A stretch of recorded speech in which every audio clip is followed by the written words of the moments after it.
Could be us. So back to what I was saying. Could be us. మానవ జీవితమే కష్ట సుఖాల సమ్మేళనం, చీకటి వెలుగులాగా.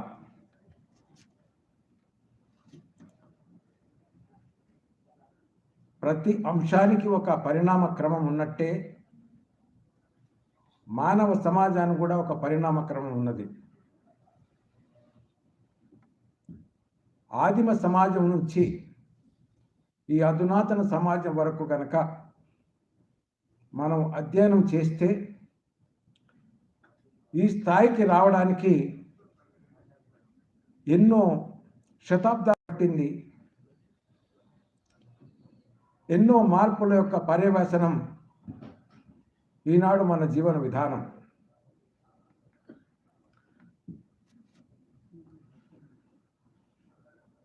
సమాజ పరిణామ క్రమంలో మార్పు సహజం. అది ప్రకృతి సిద్ధంగా వచ్చే మార్పు ఒక అంశం అయితే, మానవ ప్రయత్నం చేత మానవులలో వచ్చేటటువంటి ప్రయత్నం మరొకటి.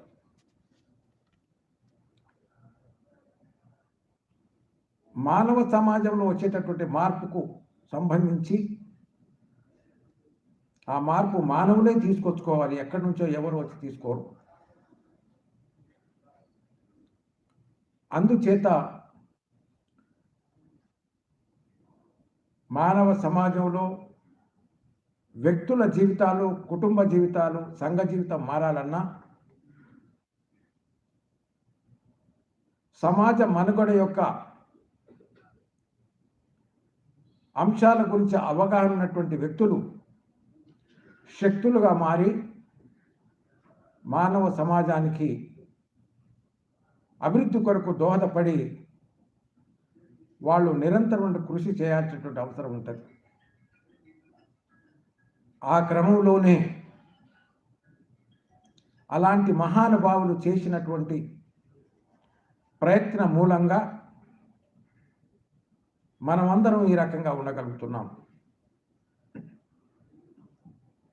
ఒకప్పుడు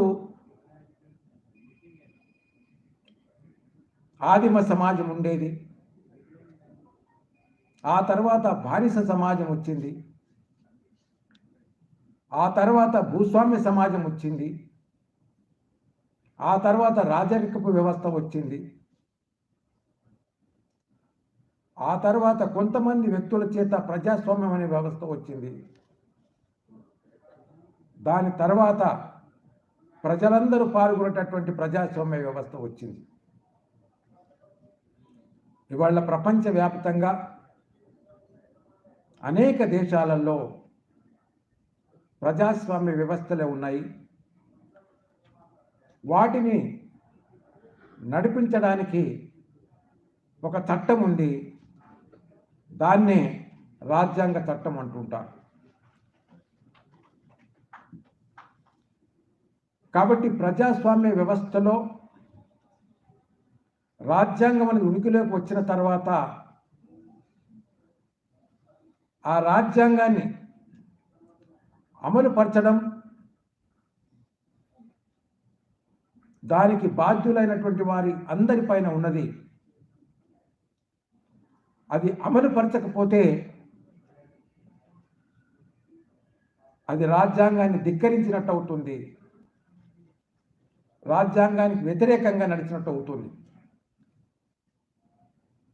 కానీ వివిధ రకాల మనస్తత్వాలు ఉన్నటువంటి విశాలమైనటువంటి మానవ సమాజంలో అనేక వైరుధ్యాలు ఉంటాయి. ఆ వైరుధ్యాల మూలంగా రాజ్యాంగపు అంశాలను అమలు చేయడంలో జాప్యము జరుగుతుంది, వాయిదా పడుతుంది, సంవత్సరాలు గడిచిపోతాయి. కానీ ఎన్ని సంవత్సరాలు గడిచినా కాలానుక్రమంలో మార్పు రావడం అనేది సహజమైన విషయం. దానికి ఎందరో మంది మహానుభావులు కృషి చేశారు. వారి యొక్క కృషి ఫలితం, రాజ్యాంగ ఆధారంగా చేసినటువంటి ఫలితంగా ఇవాళ సమాజంలో ఉన్నటువంటి ఆయా స్థానాలలో, ఆయా స్థితులలో ఉన్నటువంటి వాళ్ళందరితో పాటు వెనుకబడిన వర్గాలకు చెందినటువంటి వారు కూడా ఆర్థికంగా, సామాజికంగా, రాజకీయంగా ఏదైతే అభివృద్ధి ఇప్పటి వరకు సాధించారో ఆ అభివృద్ధి యొక్క ఫలం రాజ్యాంగ ఫలం అని మనం అర్థం చేసుకోవాలి.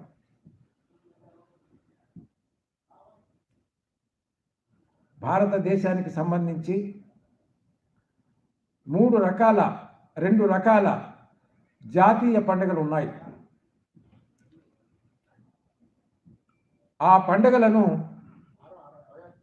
తెలిసినా తెలియకపోయినా అందరూ బాధ్యతగా నిర్వహించుకోవాలి.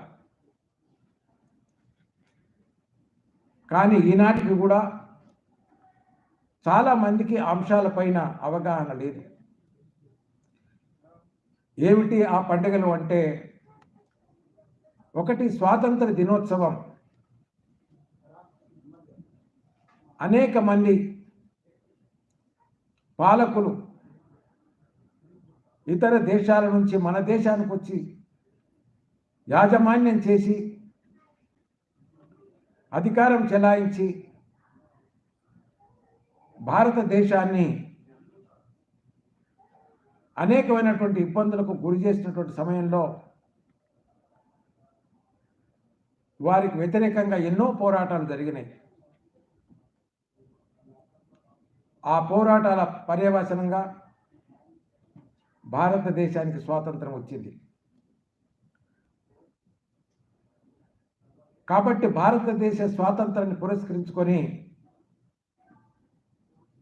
15th August 1947 అనేటటువంటి రోజును ఆనాటి నుంచి నేటి వరకు మనం పండగ జరుపుకుంటున్నాం, ఇండిపెండెన్స్ డే. అదే క్రమంలో స్వాతంత్రం అయితే వచ్చింది, కానీ మరి స్వాతంత్రం వచ్చినటువంటి దేశానికి పౌరులను నడిపించేటటువంటి విధానం కావాలి కదా. కాబట్టి దీనికి ఒక రాజ్యాంగ చట్టం కావాలి అని ఆలోచన వచ్చినప్పుడు ఒక రాజ్యాంగ సభను ఏర్పాటు చేసి దాంట్లో ఒక 21 కమిటీలు వేసి అందులో ఒకానొక కమిటీ, రాజ్యాంగాన్ని ఏర్పాటు చేసే కమిటీ, 7 సభ్యులతో కూడినటువంటి కమిటీ. ఆ కమిటీకి డాక్టర్ బాబాసాహెబ్ అంబేద్కర్ గారు చైర్మన్గా విధులు నిర్వహించారు.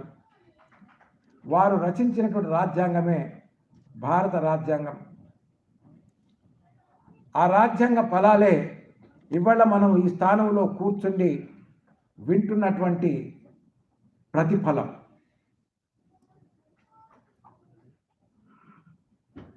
అందుచేత దాన్ని మనం, ఆ రాజ్యాంగం అమలులోకి వచ్చినటువంటి రోజు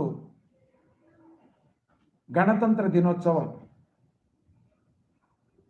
ఆ గణతంత్ర దినోత్సవాన్ని కూడా దేశమంతా జరుపుకోవాల్సినటువంటి బాధ్యత ఉన్నది. కానీ దాని గురించి కూడా ఇవాళ భారతదేశంలో చాలామందికి అవగాహన లేదు. మూడవ అంశం గురించి, భారత రాజ్యాంగం ఉనికిలోకి వచ్చింది స్వాతంత్ర భారతావనిలో లేదా స్వతంత్ర భారతావనిలో. మరి ఇంకేమైనా ఇంపార్టెంట్ డే ఉన్నదా అని ఆలోచించినప్పుడు 1978లో ఒకనొక న్యాయవాది, సుప్రీంకోర్టు న్యాయవాది, ఆయన పేరు జైన్.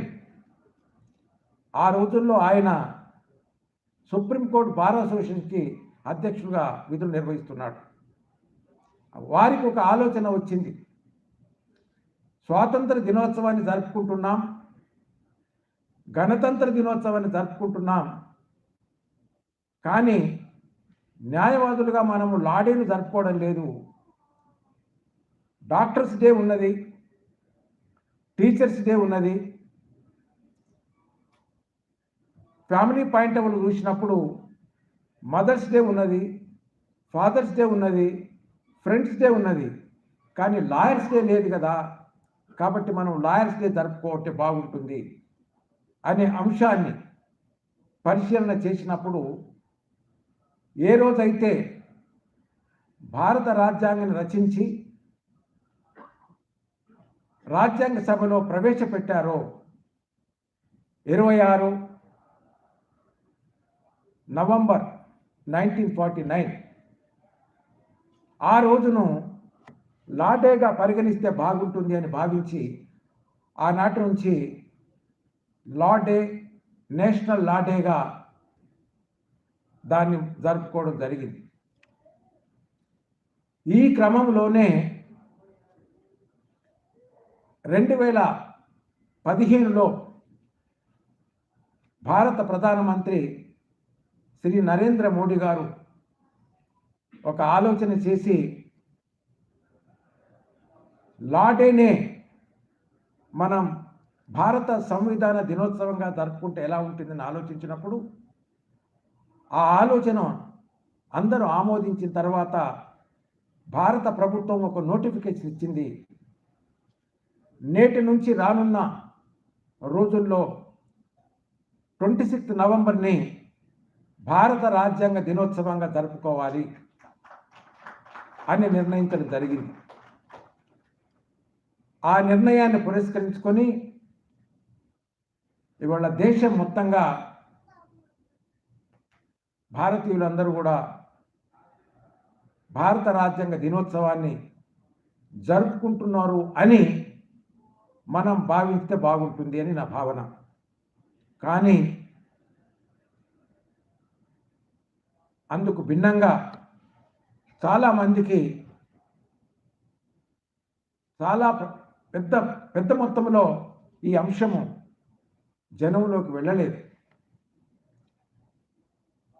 అందుకని ఈ భారత రాజ్యాంగ దినోత్సవాన్ని కూడా మనం తప్పకుండా ప్రతి ఏటా పెద్ద సంఖ్యలో హాజరయ్యి జరుపుకుంటే బాగుంటుంది. కారణం ఏమిటంటే, ఈ 3 అంశాల యొక్క ప్రత్యేకత, 3 దినాల యొక్క ప్రత్యేకత భారతీయుల జీవన విధానాన్ని ప్రభావితం చేస్తుంది. మనందరికీ 2 రకాల పండుగలు ఉంటాయి. ఒకటి ఆధ్యాత్మిక పండుగలు, సంక్రాంతి, దీపావళి, దసరా, ఇలాంటి పండుగలు అందరూ ఆనందంగా జరుపుకుంటారు. కొన్ని లౌకిక పండుగలు ఉంటాయి. పుట్టినరోజు ఇలాంటివి. కొన్ని సాంప్రదాయమైనటువంటి పండుగలు ఉంటాయి. మరణించిన రోజు కూడా మరణించినటువంటి వ్యక్తికి మనం ఘనంగా నివాళులు అర్పించడం, ఆ తర్వాత పెద్దల పండుగ అనే పేరిట ప్రతి ఏటా జరుపుకోవడం. కానీ ఆలోచనాత్మకమైనటువంటి అంశాలైనటువంటి జాతీయ పండుగల విషయంలో కూడా మాత్రము ప్రజానీకానికి అవగాహన చాలా తక్కువ అని చెప్పాలి. ఎందుకు తక్కువ అని చెప్పాలి అంటే, ఆ అంశాలపైన యొక్క అవగాహన యొక్క ప్రత్యేకతే ప్రజల హక్కుల పరిరక్షణ.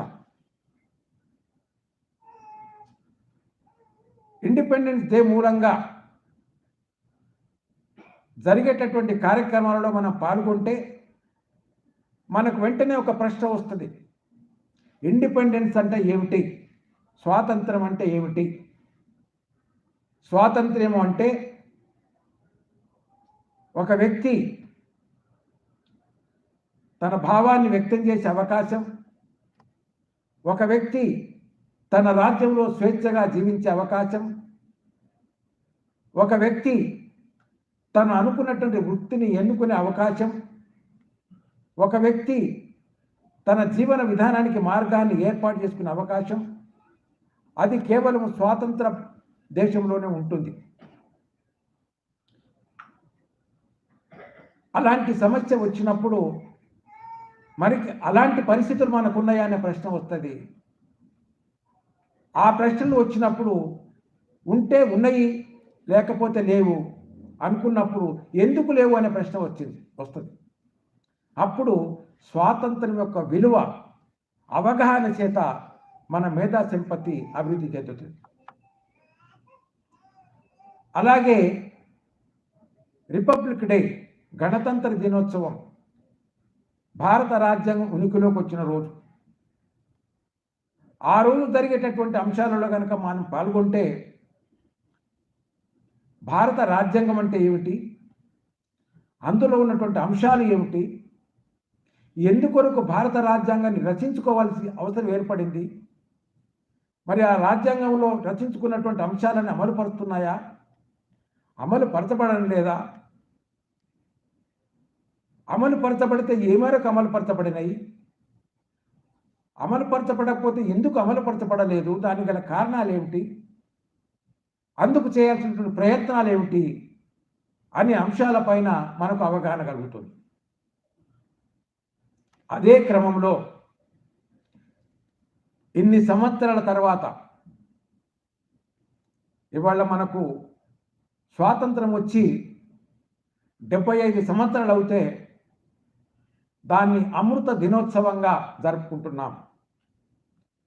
మరి అమృత దినోత్సవం అంటే అందరికీ అమృతము అందుబాటు అయ్యి ఆనందంగా జీవిస్తున్నారా అనే ప్రశ్న పెద్ద సంశయాత్మకం. కానీ దాని వెనకాల ఒక భావన ఏమిటంటే అందరికీ ఇది అందుబాటులోకి రావాలి, స్వాతంత్ర ఫలాలు అందరికీ అందుబాటులోకి రావాలని దాని భావన. అలాగే స్వాతంత్ర కాన్స్టిట్యూషన్ డే కూడా భారత రాజ్యాంగంలో ఉన్నటువంటి అంశాలు ఏమిటి, మురళీధర్ రావు గారు తన ప్రతి మాటలో తన బాధను వ్యక్తం చేశారు. ఒక విశ్రాంత ఉద్యోగిగా నేను చూస్తున్నటువంటి సత్యాలు ఏమిటి అంటే వెనుకబడినటువంటి వర్గాలు, ముఖ్యంగా షెడ్యూల్ కాస్ట్, షెడ్యూల్ ట్రైబ్ వాళ్ళ జీవితాలలో ఇంకా బాధలు ఉంటాయి. ఆ బాధలను అనునిత్యము దూరం చేసుకోవడానికి ప్రయత్నాలు జరగాలి. ఆ ప్రయత్నం చేయడానికి మనకు అనేక మార్గాలు ఉన్నాయి. ఆ మార్గాలు రాజ్యాంగం ద్వారా స్పష్టం చేయడం జరిగింది. సోదరుడు నారాయణ గారు మాట్లాడుతూ రాజ్యాంగం గురించి 2 అంశాలను స్పష్టం చేశారు. రాజ్యాంగంలో 2 ప్రధాన అంశాలు ఉన్నాయి. ఒకటి ఫండమెంటల్ రైట్స్, రెండవది directive principles of state policy. Fundamental rights అంటే ప్రాథమిక హక్కులు. ఏ హక్కులనైతే ఏ వ్యక్తి కానీ, ఏ అధికారి కానీ, ఏ సంస్థ కానీ డినై చేయడానికి ఆస్కారం లేదు. ఉదాహరణకి రైట్ టు లైఫ్ ఉంది, జీవించే హక్కు ఉంది. జీవించే హక్కు ఎవరు కాదనడానికి వీల్లేదు. ఏ అధికార సంస్థ కూడా ఒక మనిషిని నీవు మరణించు అని చెప్పడానికి ఆస్కారం లేదు. మనం ఏర్పాటు చేసుకున్నటువంటి చట్టాలన్నీ కూడా వ్యక్తిని జీవింపజేయడానికి, కుటుంబాన్ని జీవింపజేయడానికి, సంఘాన్ని జీవింపజేయడానికి, యావత్ మానవాళిని, దేశంలో ఉన్నటువంటి మానవాళ్ళందరూ కూడాను జీవింపజేయడానికి ఈ చట్టాలన్నీ అందుకే ఉనికిలోకి వచ్చాయి. అందుకు వ్యతిరేకంగా జరిగేటటువంటి ప్రతి అంశాన్ని ప్రశ్నించే అధికారము, అవకాశము ప్రతి పౌరునికి ఉన్నది. అందుకని భారత రాజ్యాంగంలో చాప్టర్ 3 3వ భాగం చాలా చాలా ప్రధానమైనటువంటిది. అందులో అధికరణం 12 నుంచి 35 వరకు ప్రాథమిక హక్కులే. ప్రాథమిక హక్కులలో ప్రధానమైనటువంటివి right to life, right to liberty, right to equality, right to dignity.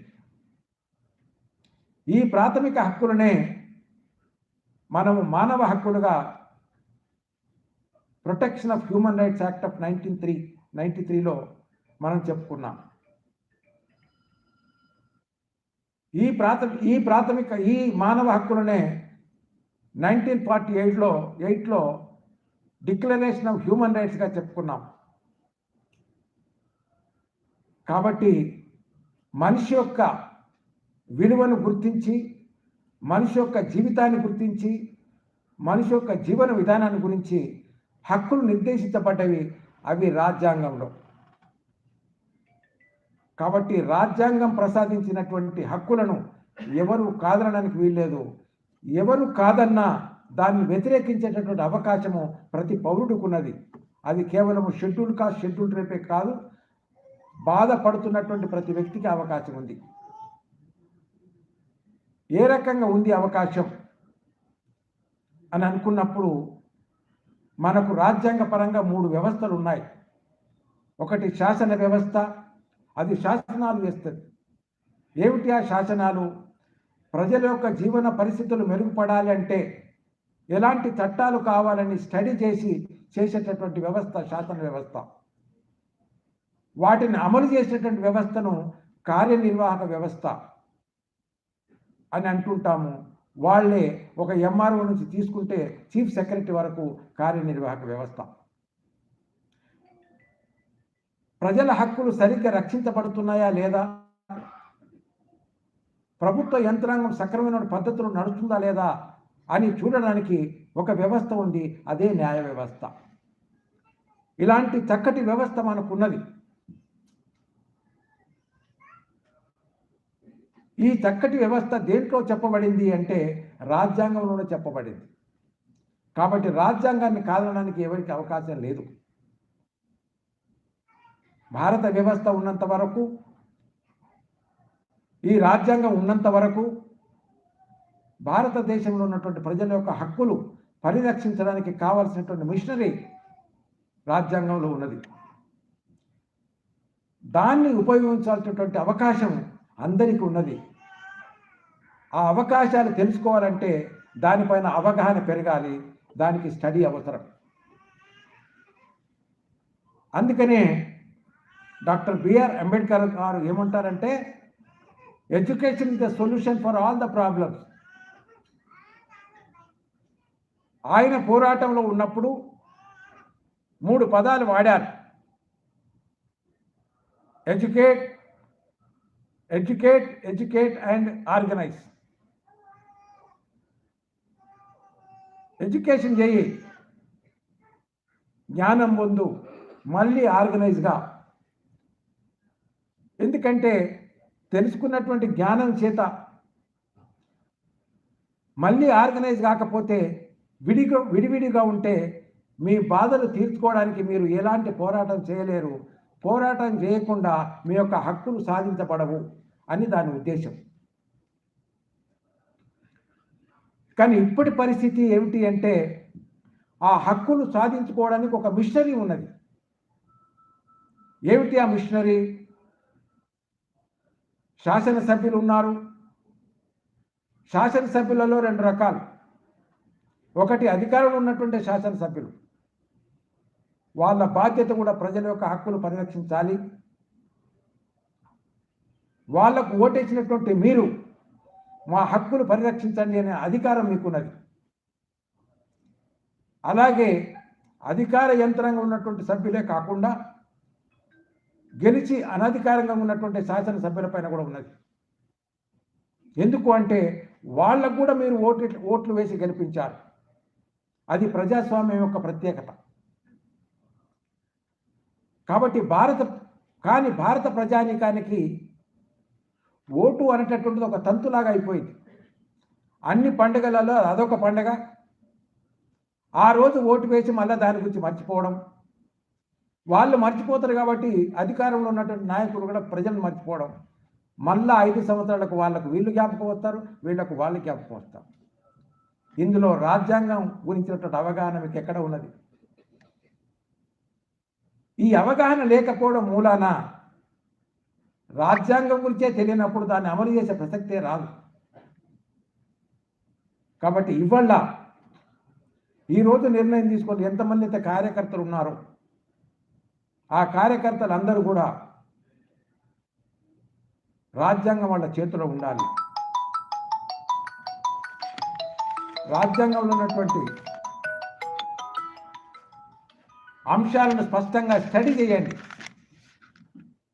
ఇది నిరుత్సాహంతో నిరాశతో ఉండాల్సినటువంటి పరిస్థితి లేదు. మార్గదర్శకం ఏదో కాదు, రాజ్యాంగమే.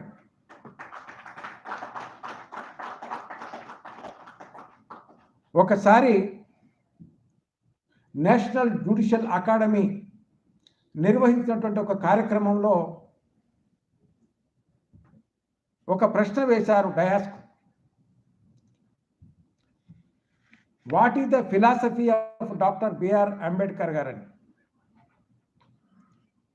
దానికి డయాస్ నుంచి సమాధానం ఏమొచ్చింది అంటే, the philosophy of doctor B R Ambedkar is nothing but the philosophy of the Indian constitution అని చెప్పారు.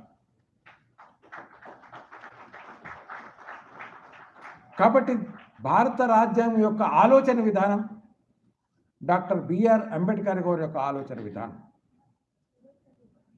వారి యొక్క ఆలోచన విధానము భారత రాజ్యాంగంలో ఇమిడి ఉన్నది. ఎప్పుడైతే అది భారత రాజ్యాంగంలో ఇమిడి ఉన్నదో అది రాజ్యాంగ సభలో ప్రవేశపెట్టినప్పుడు ఆ అభిప్రాయాన్ని అందరూ ఏకీభవించినట్టే. ఎప్పుడైతే వాళ్ళందరూ ఏకీభవించారో భారత ప్రజానీకం ఏకీభవించినట్టే. ఆ విధంగా ఏకీభవించినటువంటి భారత ప్రతినిధులు, భారత ప్రజానీకం రాజ్యాంగానికి వ్యతిరేకంగా ఏ పని చేయడానికి ఆస్కారం లేదు. చేస్తే అది నేరం. ఇది మీరు అర్థం చేసుకోవాలి. సమస్యలు ఉంటాయి, కానీ ఇవాళ మనకున్నటువంటి అవకాశాలను సద్వినియోగపరచుకోవడం ద్వారా షెడ్యూల్ కాస్ట్, షెడ్యూల్ ట్రైబ్ కమ్యూనిటీలో కూడా అతి ఉన్నత న్యాయస్థానాలు, అతి ఉన్నత స్థానాలను అధిరోహించి సమాజానికి సేవ చేసినటువంటి గొప్ప అనుభవం ఈ వర్గాలకు ఉన్నది. ఉదాహరణకి షెడ్యూల్ కాస్ట్గా ఉన్నటువంటి కేఆర్ నారాయణ గారు ప్రెసిడెంట్ ఆఫ్ ఇండియాగా ప్రజానీకానికి సేవలు అందించి పీపుల్స్ ప్రెసిడెంట్గా గొప్ప పేరు పొంది ఆయన పదవి విరమణ అయిపోయింది. అలాగే భారత రాజ్యాంగం ప్రకారం న్యాయ వ్యవస్థలో సర్వోన్నత న్యాయస్థానమైనటువంటి సుప్రీంకోర్టులో చీఫ్ జస్టిస్గా కేజీ బాలకృష్ణన్ గారు పదవి నిర్వహించి పదవి విరమణ అయినారు. అలాగే భారతదేశ ఉప ప్రధానిగా బాబు జగజీవన్ రామ్ పరిపాలన భాగస్థులయ్యి పరిపాలన దక్షకుడుగా పేరు తెచ్చుకున్నారు. భారత రాజ్యాంగం ఉన్నది కాబట్టే, అన్ని వర్గాలకు సమానమైనటువంటి అవకాశాలు ఉన్నాయి కాబట్టే, పరిస్థితులను బట్టి ఈ మహానుభావులు మామూలు స్థాయి నుంచి ఒక ఉన్నత స్థాయికి వచ్చి భారత ప్రజానీకానికి కులము మతము అనే భేదము లేకుండా అవకాశం ఇస్తే అందరూ కూడా పాలితులు కాగలరు అనేటటువంటిది నిర్ధారించారు వీళ్ళ జీవితాలలో. అలాగే APJ Abdul Kalam is a Muslim. He was a scientist basically, but he was chosen to be the President of India.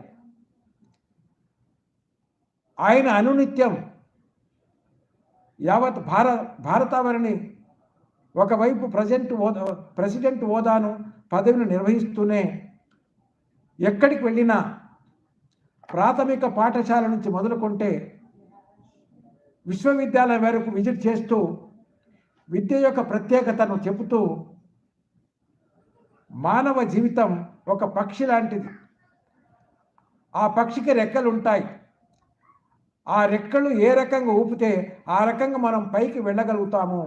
అందుకని పైకి వెళ్ళడానికి విద్యార్థులైనటువంటి మీరు కలలు కనండి చెప్పేవారు. ఇవాళ ఆయన జీవిత కార్యక్రమం పైన కనీసం 12 గ్రంథాలు వచ్చినాయి. అలాగే ఎంతోమంది ఎన్నో గ్రంథాలు రాసిన అనేక అంశాలపైన ఎవరు స్టడీ చేయలేనంతగా స్టడీ చేసి అనేక అంశాలపైన ఒక స్పష్టమైన అవగాహన రావడానికి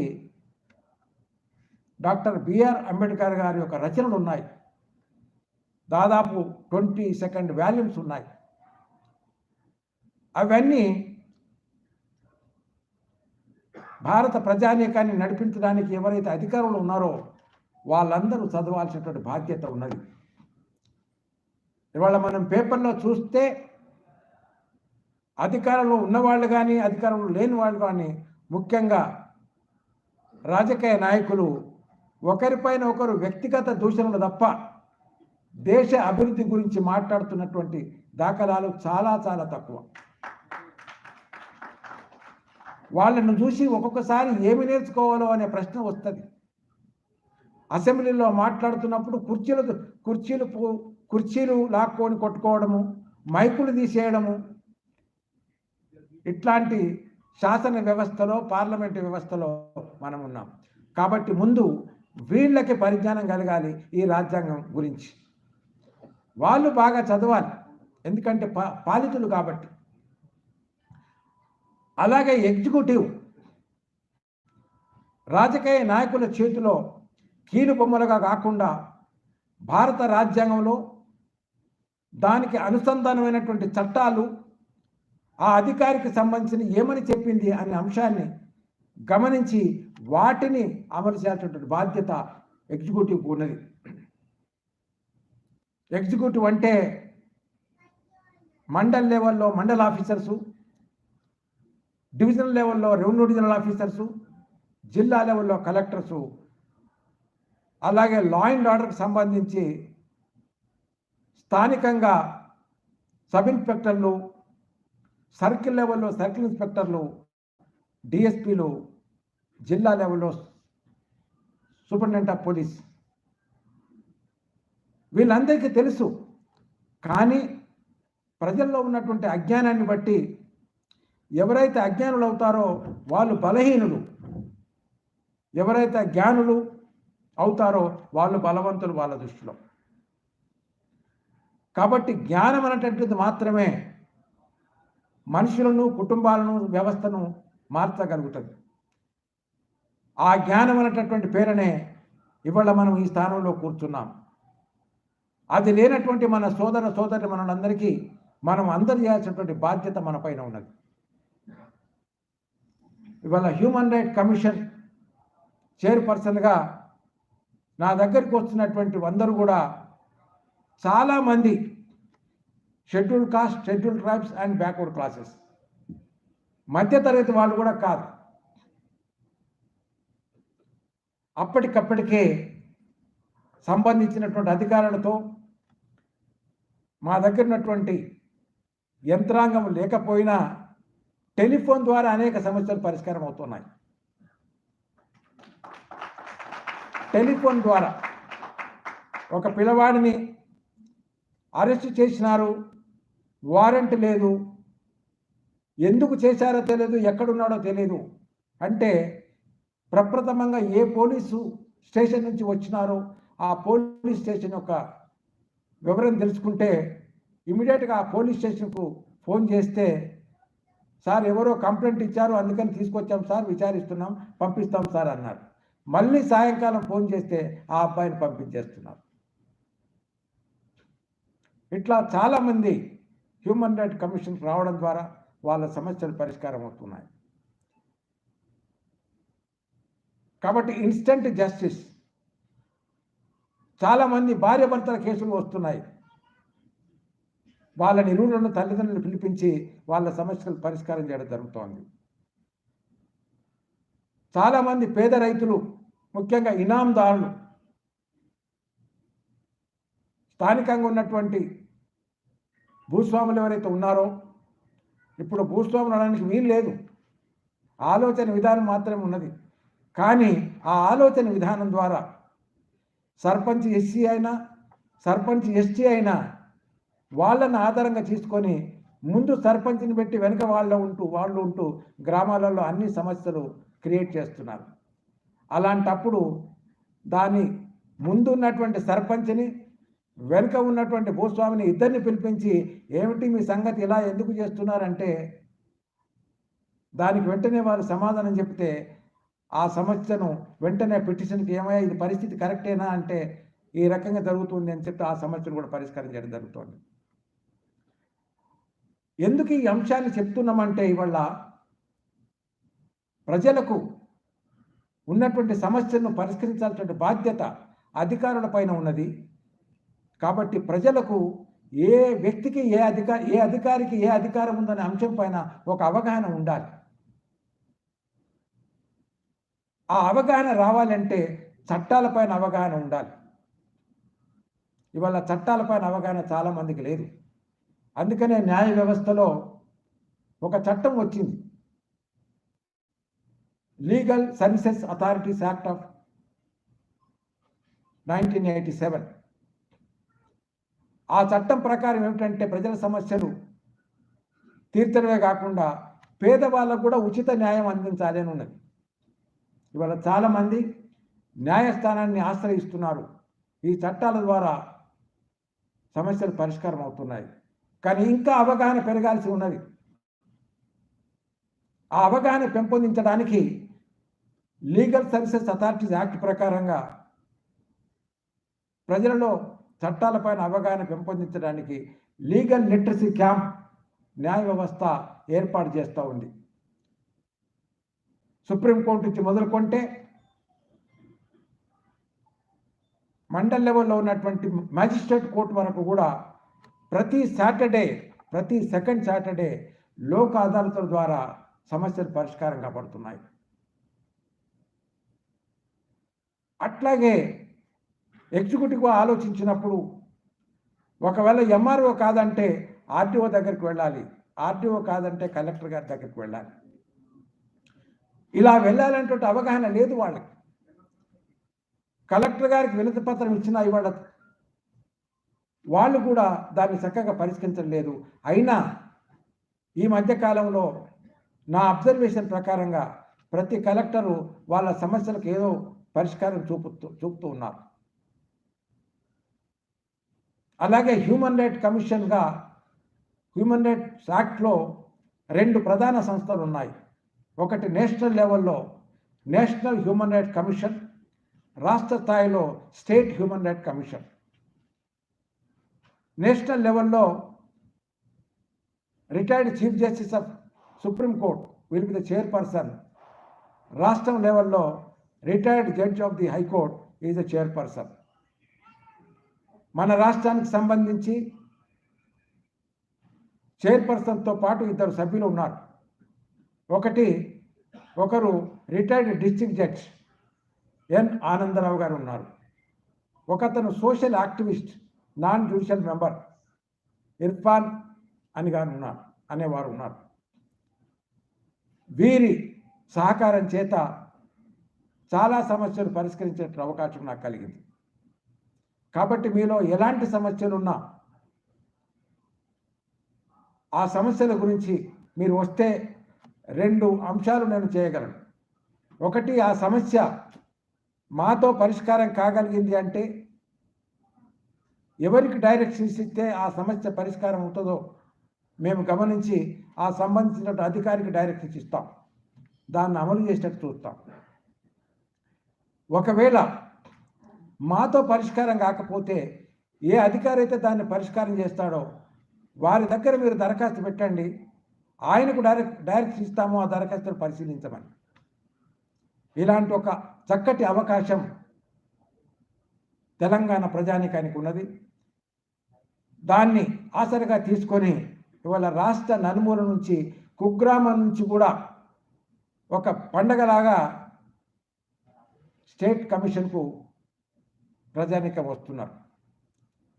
కాబట్టి నిరుత్సాహపడాల్సిన పని లేదు. కానీ మన రక్షణ కొరకు ఉన్నటువంటి వ్యవస్థలను ఉపయోగించుకున్నటువంటి అవగాహన మనకు పెరగాలి. ఇవాళ ఈ సమావేశానికి ఇంత పెద్ద ఆర్గనైజేషన్, ఈ ఆర్గనైజేషన్కి ఒక పెద్ద చరిత్ర ఉన్నది. మీరు ఎంత అతి తక్కువ సమయంలో నిర్ణయం తీసుకున్నా ఈ హాలు సరిపోకుండా ఉండాల్సింది ఉండే. కానీ ఎంతమందికి సామాజిక స్పృహ ఉన్నది అని ఆలోచిస్తే మన సోదరిమణులకు చాలా తక్కువ మందికి సామాజిక స్పృహ ఉండి రాక వాళ్ళు కొంతమంది, సామాజిక స్పృహ లేక రానటువంటి వాళ్ళు కొంతమంది. అయినా నిరుత్సాహపడాల్సిన పని లేదు. ఒక గ్రామంలో ఒక చదువుకున్న వ్యక్తి ఉంటే ఒక పేదవాని కుమారుడు అయినప్పుడు అతను మొత్తం గ్రామానికంతా ఒక ఆదర్శం అవుతాడు. ఒక పాప బాగా కష్టపడి మంచి స్పోర్ట్స్ పర్సన్ అయితే ఆమె మొత్తము ఆ గ్రామాన్ని ఉత్సాహవంతంగా తయారు చేస్తుంది. ఇది విజ్ఞానం యొక్క ప్రత్యేకత. కాబట్టి ఇది నిరుత్సాహపడాల్సినటువంటి సమయం కాదు. ఉత్సాహంతో మన హక్కులను పరిరక్షించుకోవడానికి ముందుకు వెళ్ళాల్సినటువంటి సమయం. ఆ సమయాన్ని అవగాహన చేసుకోవడానికి, అర్థం చేసుకోవడానికి ఇవాళ జాతీయ పండుగగా మనం రాజ్యాంగ దినోత్సవాన్ని జరుపుకుంటున్నాం. రాజ్యాంగ దినోత్సవాన్ని జరుపుకోవడం అంటే రాజ్యాంగ వ్యవస్థను అధ్యయనం చేయడం. రాజ్యాంగ వ్యవస్థను అధ్యయనం చేయడం అంటే రాజ్యాంగ వ్యవస్థలో ఉన్నటువంటి అధికారుల యొక్క పని విధానాన్ని అర్థం చేసుకోవడం. వారి యొక్క పని విధానాన్ని అర్థం చేసుకోవడం అంటే వాళ్ళు ఏ పనులైతే చేయకపోవడం మూలాన భారత ప్రజానికం ఇబ్బంది పడుతుందో ఆ ఇబ్బందులు దూరం కావడానికి అధికారులను సమాయత్తపరిచి ఇది మీరు చేయాల్సిన బాధ్యత మీ పైన ఉన్నది అని చెప్పే అవగాహన కలగజేసుకోవడం ఈ సమావేశం యొక్క ప్రత్యేకత. అందుకని ఇవాళ కాన్స్టిట్యూషన్ డేను మనం సెలబ్రేట్ చేసుకుంటున్నాం. ఇలాంటి సమావేశాలు జరిగినప్పుడు కానీ,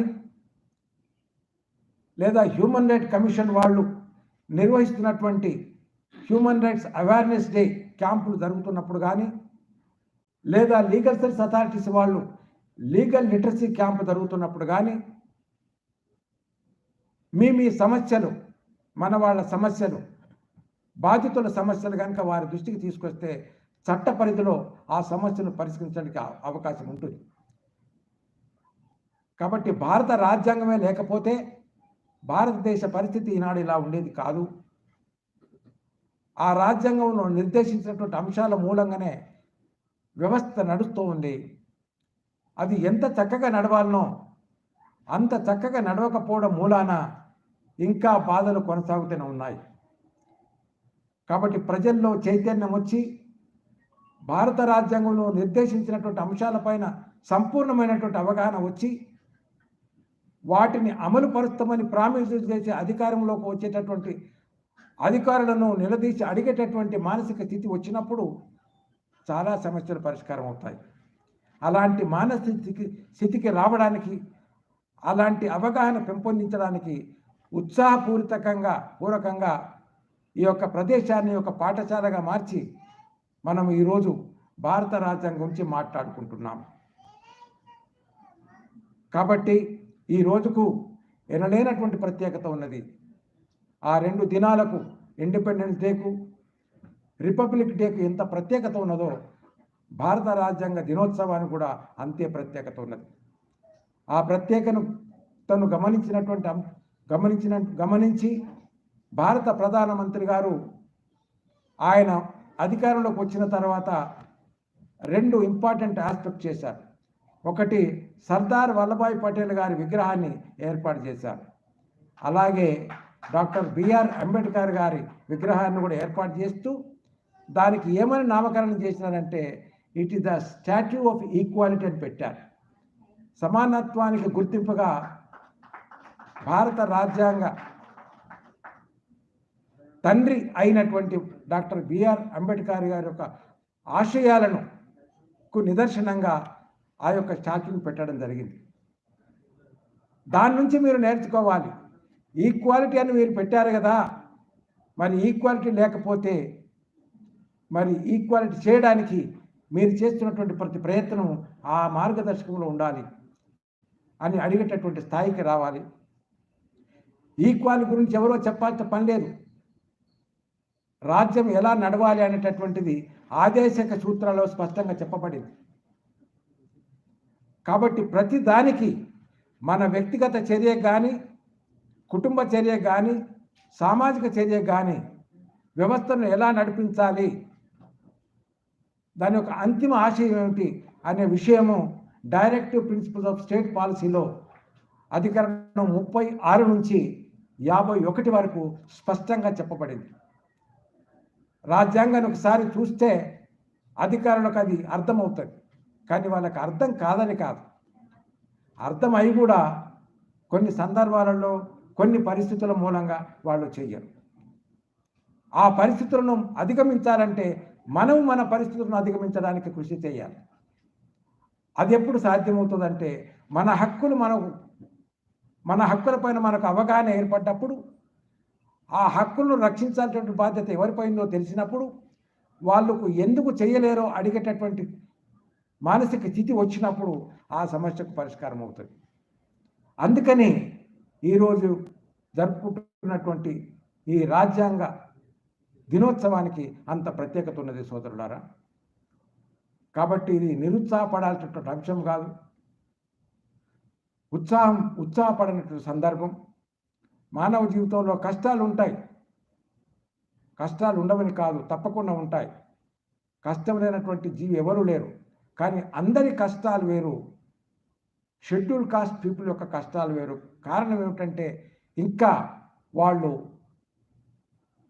ఆర్థికంగా, రాజకీయంగా, సాంస్కృతికంగా బాధపడుతున్నారు. ముఖ్యంగా షెడ్యూల్ కాస్ట్ అనేటటువంటి అంశాన్ని రాజ్యాంగంలో ఎందుకు చేర్చినారంటే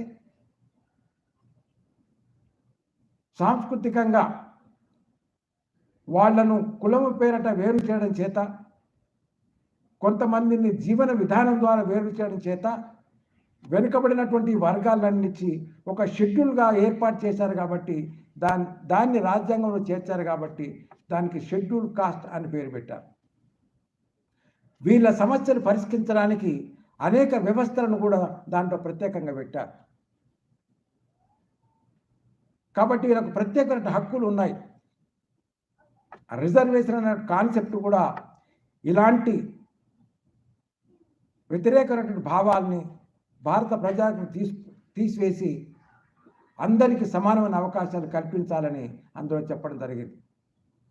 అధికరణం 14 ఏం చెప్తుందంటే all are equal before law, equal protection of law అని చెప్తుంది. చట్టం ముందు అందరూ సమానులే, చట్టాన్ని అందరికీ సమానంగా అమలు చేయాలి. ఇది జరగడం లేదు.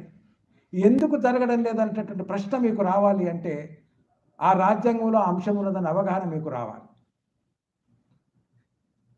అధికరణం 17 అబాలిషన్ ఆఫ్ కాస్ట్ అన్టచబిలిటీ అని ఉంది. కానీ ఇప్పుడు కూడా అన్టచబిలిటీ అంటున్నారు అంటే అది రాజ్యాంగానికే వ్యతిరేకం అనే భావన మీలో రావాలి. దాన్ని పురస్కరించుకునే అట్రాసిటీస్ యాక్ట్ ఆఫ్ 1989 అది వచ్చింది. ఒక షెడ్యూల్ కాస్ట్ యొక్క వ్యక్తిని కులం పేరిట తిరిగితే అది నేరం, అతని యొక్క ఆస్తిని కూడా ఇబ్బంది పెడితే అది నేరం. అలాంటి కేసులను స్పష్టంగా పరిష్కరించడానికి ప్రత్యేకమైనటువంటి కోర్ట్స్ ఉన్నాయి. వాటిని మీరు ఉపయోగించుకోవాలి. కాబట్టి చట్టంలో పరిష్కారం లేనటువంటి సమస్య లేదు, ప్రతి సమస్యకు పరిష్కారం ఉంది. కానీ బాధితులైనటువంటి వాళ్ళకు అవగాహన పెరగాల్సిన అవసరం ఉన్నది. ఆ అవగాహన పెంపొందించడానికి విద్యావంతులైనటువంటి వారిపైన ఒక ప్రత్యేకమైనటువంటి బాధ్యత ఉన్నది. ఇవాళ షెడ్యూల్ కాస్ట్ కమ్యూనిటీస్లో పిల్లలు అమెరికాలో చదివిన వాళ్ళు ఉన్నారు, చదువుతున్న వాళ్ళు ఉన్నారు, చదువుకొని వచ్చి ఇక్కడ పెద్దగా ఎదిగిన వాళ్ళు ఉన్నారు. కానీ కేవలం తక్కువ పర్సెంట్ మాత్రమే. ఒక 50 సంవత్సరాలకు క్రితం చూస్తే ఇప్పటికి చాలా చాలా మార్పు వచ్చింది. కానీ ఆ మార్పు ఎందుకు స్లోగా జరుగుతుంది అంటే ఎదిగినటువంటి వాళ్ళు సామాజికమైనటువంటి స్పృహ లేదా ఉండి కూడా తోటి వాళ్లకు సహాయం చేయాలి అనే అవగాహన తగ్గిపోతూ ఉంది. ఎందరో మంది ఐఏఎస్ అధికారులు ఉన్నారు. ఐఏఎస్ అయిపోయిన తర్వాత ఆయన కూడా ఒక రాజు అనుకుంటాడు. సామాన్య ప్రజానికాన్ని మర్చిపోతూ ఉన్నారు. షెడ్యూల్ కాస్ట్ వ్యక్తులను కలిస్తే నన్ను ఏ రకంగా చిన్న చూపు చూపుతారనే భావన వ్యక్తం చేసుకుంటున్నారు. మేము కోరేది ఏమిటంటే ఏ అధికారి ఏ కమ్యూనిటీ రీత్యా మీరు సేవ చేయాల్సిన పని లేదు. ఏ కమ్యూనిటీకి ఏ వ్యక్తికి ఏ హక్కు ఉన్నదో ఆ హక్కును పరిరక్షించడానికి అధికారికంగా నీకు ఏ అవకాశం ఉందో ఆ అవకాశాన్ని మీరు ఉపయోగించి ఆ హక్కును పరిష్కరిస్తే మాకు చాలు. అది నేను చెప్తున్నాను. హ్యూమన్ రైట్స్ కమిషన్ చైర్పర్సన్గా ఎవరికి ఏమి ఇచ్చేది లేదు వాళ్ళ జేబులో నుంచి. ఒక వ్యక్తికి ఏ రూల్ ప్రకారంగా ఏమి రావాలనో అది ఇస్తే సరిపోతుంది. ఆయన షెడ్యూల్ కాస్ట్ కానీ, షెడ్యూల్ ట్రైబ్ కానీ, బ్యాక్వర్డ్ క్లాస్ కానీ, ఉన్నత వర్గానికి చెందిన వాళ్ళు కానీ.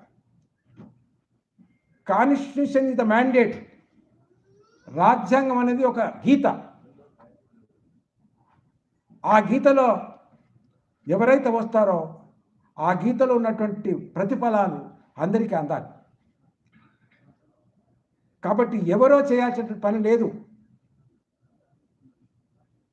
నిరుత్సాహపడాల్సిన పని లేదు. మా మురళీధరరావు గారు మాటలలో చెప్పాలంటే ఆయన చాలా బాధగా ఉన్నాడు. వ్యక్తిగతమైనటువంటి అంటే ఒకవైపు సేవ చేస్తూనే ఇన్ని సంవత్సరాల జీవితంలో ఒకవేళ నేను సాధించింది ఏమిటి అనుకుంటే ఏమీ లేదు, ఇంకా స్లమ్స్ ఉన్నాయని. కానీ ఎంతో అభివృద్ధి జరిగింది. గ్రామాలలో పేదవాళ్ళకి ఇండ్లు కట్టించడం కానీ, ఇండ్లల్లో కరెంట్ ఇవ్వడం కానీ, వారికి ఆహార ధాన్యాలు సరఫరా చేయడం కానీ, వారికి సదుపాయాలు కలగజేయడం కానీ ప్రభుత్వ పాలసీ రీత్యా చాలా అభివృద్ధి జరిగింది. అది ప్రభుత్వ పాలన ద్వారానే జరిగింది. ఆ విషయాన్ని కూడా మనం గమనించాలి.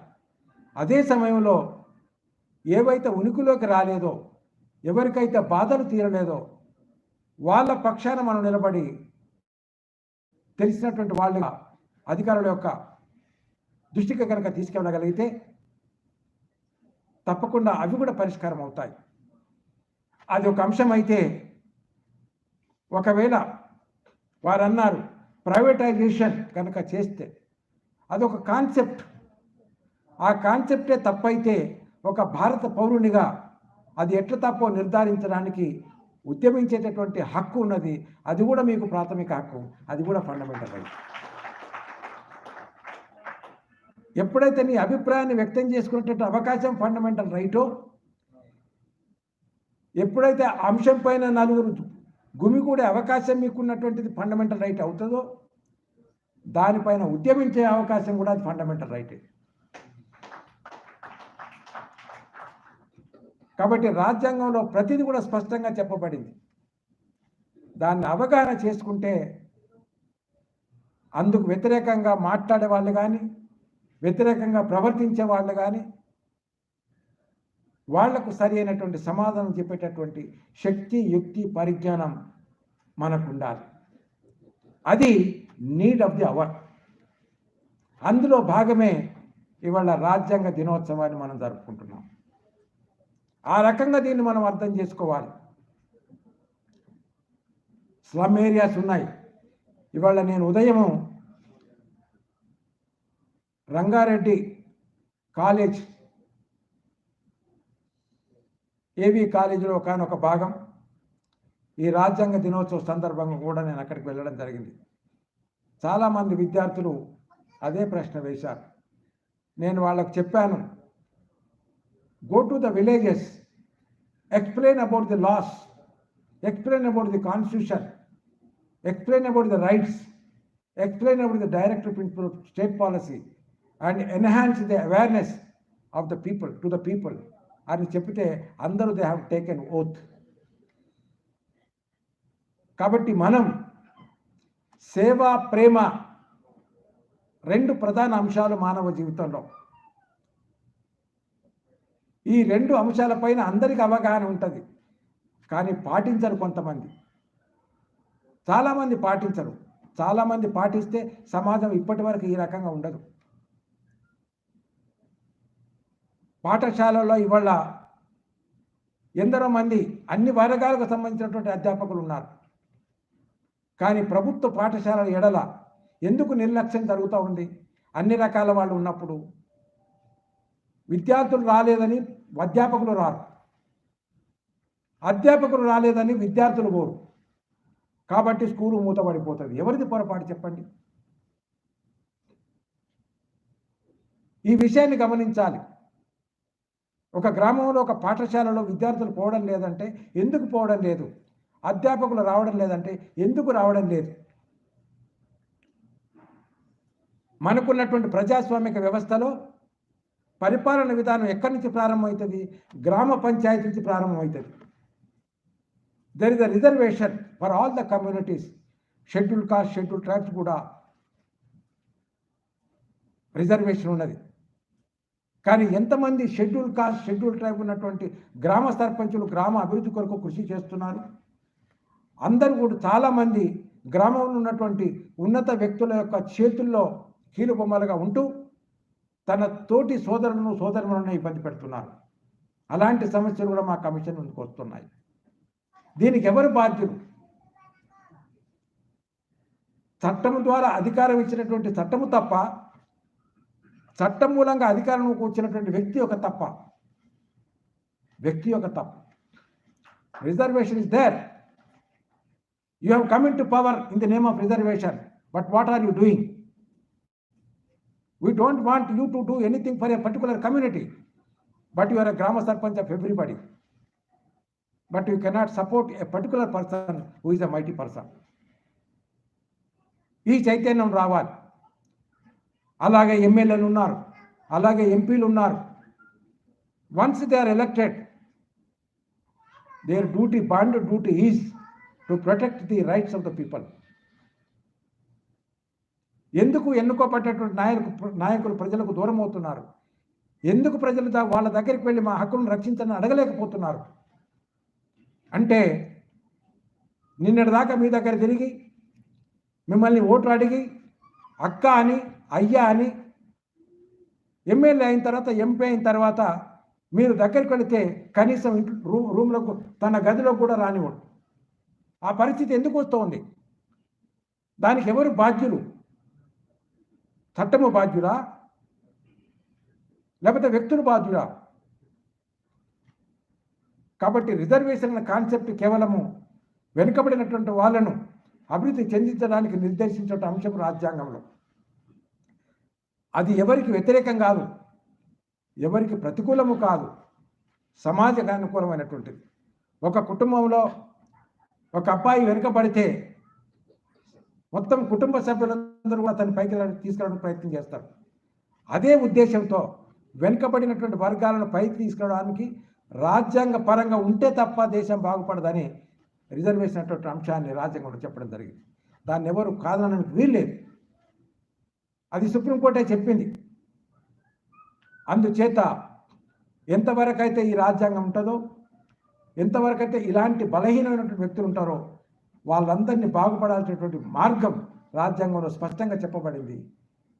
దాన్ని అమలుపరచాల్సిన బాధ్యత, దానికి సంబంధించినటువంటి అధికారులపైన, ఈ 3 అంగాలపైన, లెజిస్లేచర్, జ్యుడిషియరీ అండ్ ఎగ్జిక్యూటివ్, వీళ్ళపైన ఉన్నది. వీళ్ళతో పాటు సామాజిక సంస్థలపైన ఉన్నది. NGOs, non governmental organisations, equally functions for implementation of the laws. ఒక చట్టం రావాలన్నా, ఒక చట్టం మారాలన్నా ఈ ఎన్జిఓస్కు అంత అధికారం ఉన్నది. ఆ కోవకు చెందినటువంటిదే ఇవాళ ST organisation. All India SC ST హక్కుల పరిరక్షణ సంఘం. ఇలాంటి సంఘాలు దేశంలో అనేకం ఉన్నాయి. వీటి యొక్క ప్రభావమే ఇవాళ భారత రాజ్యాంగం అమలు చేసినటువంటి క్రమంలో ఎంతో కృషి చేస్తున్నాయి.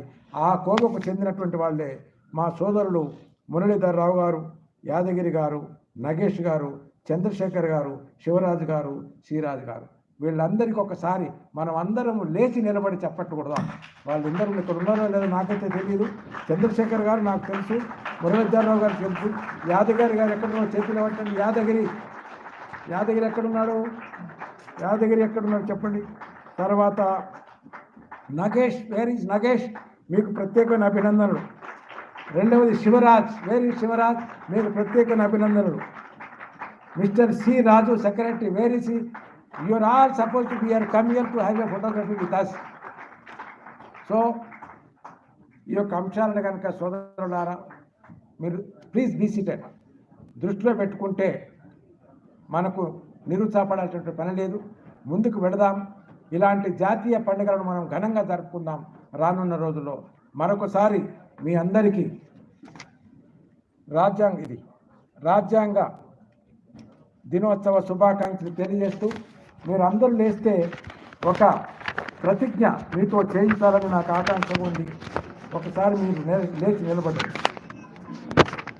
ఏదయ్యా కాన్స్టిట్యూషన్, లేచి నిలబడి చెప్పండి. నేను చెప్తాను. We the people of India, having solemnly resolved to constitute India into a sovereign, socialist, secular, democratic republic, and to secure to all its citizens justice, social, economic, and political liberty of thought, expression, belief, faith, and worship, equality of status and opportunity, and to promote among them all fraternity, assuring the dignity of the individual and the unity and the integrity of the nation. Today, I take this oath to do everything for the development of individual, family, and the nation, and I lead the life by abiding the Constitution, and I always try to protect the Constitution and the people. Thanks a lot.